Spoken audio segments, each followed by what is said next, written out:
Good day mga boss, Architect JM here at andito tayo ngayon sa site para i-check yung gawa nila. But before that, I want to share something sa inyo. Magkano nga ba sumingil ang isang architect?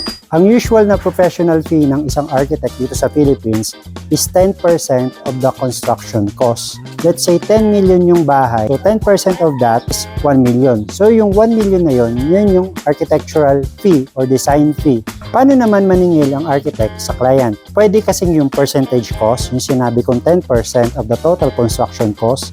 Pangalawa, pwedeng per square meter. Ang usual rate dito sa Philippines is 1,000 to 2,500 per square meter. Pwede rin namang lump sum. Let's say sabihin ko for a 2-story residence with 100 square meters, maniningil ako ng 300,000. Pwede rin namang per hour.